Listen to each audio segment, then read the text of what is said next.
before we begin, I have a quick announcement. Either by the time this video releases or just afterwards, this channel will have hit 2,500 subscribers, and I'm going to do a celebration.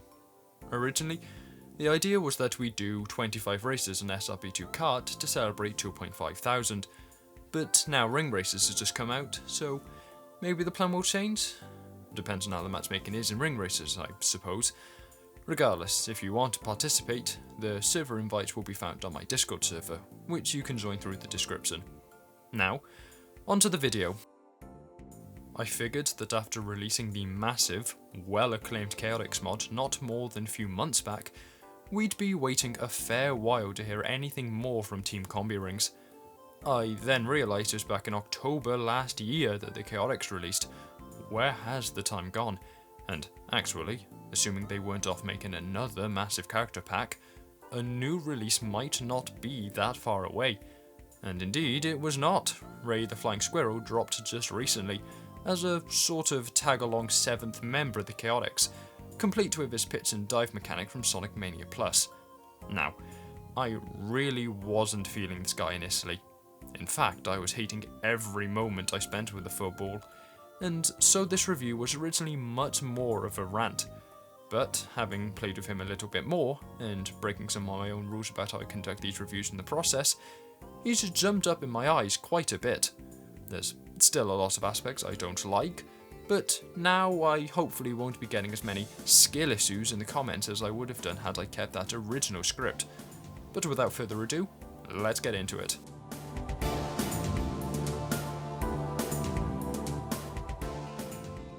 It's difficult to pin Ray down to one particular archetype because his central mechanic, a glide, is so completely different from anything else you can really find in SRP2. In case you didn't notice from the gameplay in the background, Ray's glide is very different to someone like Knuckles', as instead of allowing you to hold a button and travel along quite happily, you absolutely need to stay on the board when using this due to the implementation of a pitch and dive system. Holding forward in the air as Ray isn't necessarily the best thing to do every time you jump in the air, because you'll quickly notice that this drops you into the ground very quickly, uncontrollably quickly to be exact. What you're meant to do instead is alternate between holding forwards and backwards, because then you end up with a balance between speed and distance. From that baseline you can then think about altering your glide arcs for specific circumstances, in order to focus on one to benefit to the detriment of the other. Therefore, Ray is a character that will take you a while to understand, as you need to be genuinely quite delicate with your adjustments so as not to either crash into the ground while diving, or effectively stall while pitching. I am not a delicate person, and always tend to slightly overdo accents when playing games, whether that be overextending a jump in a platformer, or overdoing a dodge in an action game and losing an attack window. As such, I am alright with admitting that I was so bad at using this mechanic that I needed to go to my Discord to scrounge up some tips and advice on how to control this, as I just couldn't believe the praise Ray was getting considering how bad he felt to play. Most of the advice was, again, be very delicate, but I will say that a lot of it is just getting some experience under your skin flaps.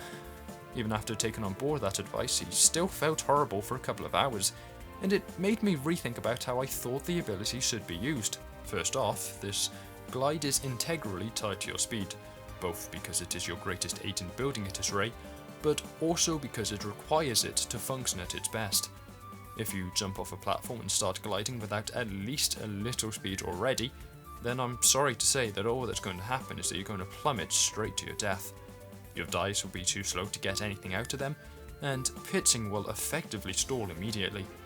As such, if you can't run to reach your top speed, use a spin dash instead.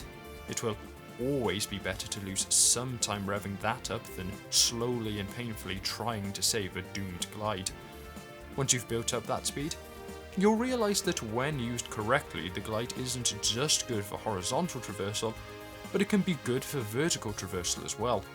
You'll feel very slow using it, to the extent that you'll definitely feel like you're about to plummet straight to your death.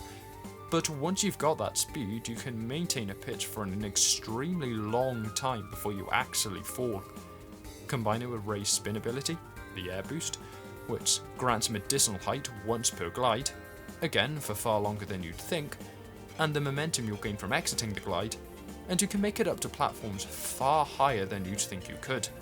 You just need to accept that using the glide that way will rob you of all of your speed, but that's a pretty standard trade-off. That being said, Ray has a weakness, and it feels awful. Ray has one other ability outside of the glide and air boost, but I never actively used it. Instead, it passively activate and kill me dozens of times. I'm talking about the walk link, and if you want a description of it, go watch my Mighty review. Just know that it's even worse here because it has a very nasty habit of not working. If you glide within a certain range of a wall, Ray will cancel the glide immediately and attempt to do a walk link. That'd be annoying enough on its own if I kept having my momentum cut in this way, but it's doubly annoying because the majority of the time he tries this, it doesn't trigger a walk link, even on completely smooth surfaces I'm aiming directly at, and so I just die immediately because Ray has no multi-glide, which doesn't feel great anyway, but is a death now when it's the only thing that could save me from the game being an idiot. This is the one monolithic problem that overshadows everything else in my experience with the character, and by itself stopped me from really recommending playing as him when in a vanilla SRB2 level.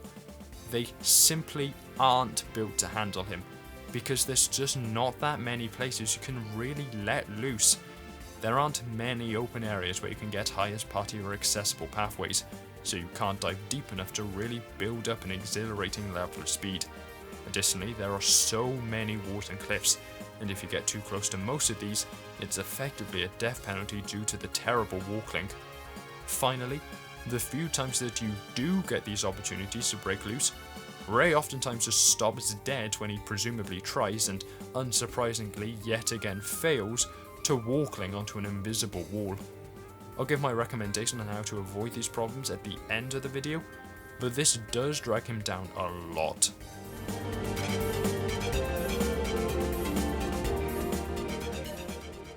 Ray's super form is a pretty lackluster one, to the point that I honestly can't tell if he really got any unique buffs. Obviously you move faster and jump higher, and are invincible, but I didn't truly notice my glide going much further, or faster, or higher. The air boost seemingly hasn't been buffed, and neither is the walkling in the rare instances it actually does work. The super form is also pretty boring to look at, seeing as it's your standard yellow fill bucket job. It's a mildly more interesting shade of yellow than some others, although that's not because it's better, but rather just not the default super yellow. It's more vibrant and saturated, and I'm sure you can somehow tie that back to his happy-go-lucky nature, but it does say something that the most unique thing I can talk about was that they'd selected a worse shade of yellow.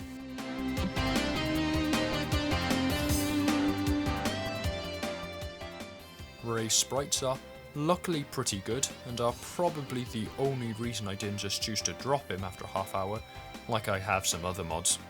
I think it's safe to say Ray is supposed to be a slight dunce, seeing as a lot of his artwork and poses are him looking a bit gormless. I'm not sure there's much going on behind the eyes here, unless I'm severely misinterpreting his boundless enthusiasm. Mostly, I just like how he looks a bit chubby when walking or running, as I think it adds to the character. It just seems to fit, you know? That being said, the most impressive thing here is the amount of animation going on. Maybe I'm misremembering, but I don't remember the chaotics being this animated, what with the movements of the tail, the slight movement of his hair tuft in the breeze, and the number of frames in some of his animations. His idol, for example. That seems like a lot more frames when he turns his head than you'd usually expect from an SRB2 character. His gliding is also impressive, seeing as it needs to have sprite for a much wider range of viewing angles than someone like Knuckles does when using it, and none of them look particularly off. I really don't like Ray's character design. He fits the Sonic universe, don't get me wrong, I just prefer the more modern character designs more. But I like these sprites, I can appreciate the work put into them.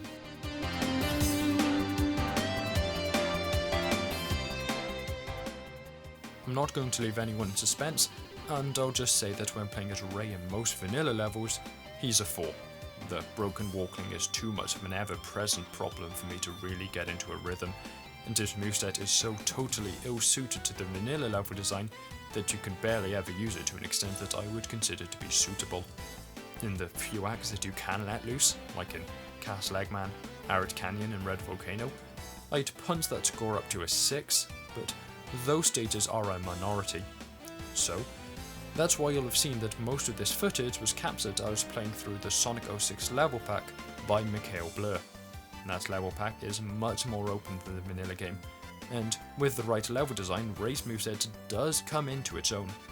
There aren't many walls to cut off your glide, there are deep, open areas to build up speed with higher stacks and aim towards, there are plenty of shortcut opportunities.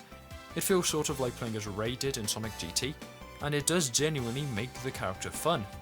It was enough to stop me from lambasting him completely in this review, at the very least.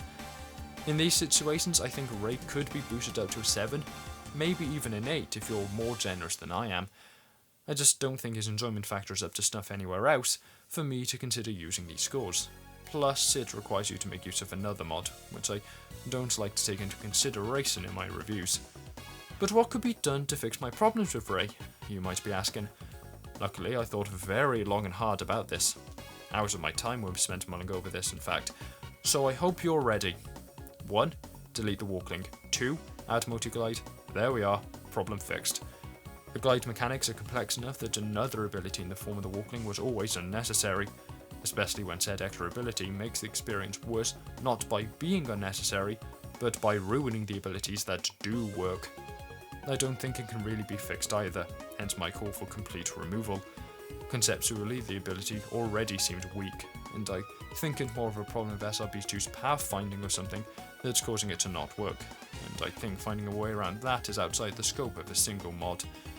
I call for multi-glide integration just because that opens up some new opportunities, but then I'd call for a multi-glide to be the default position of every gliding character for the same reasons. I hope you enjoyed the video though, and ciao.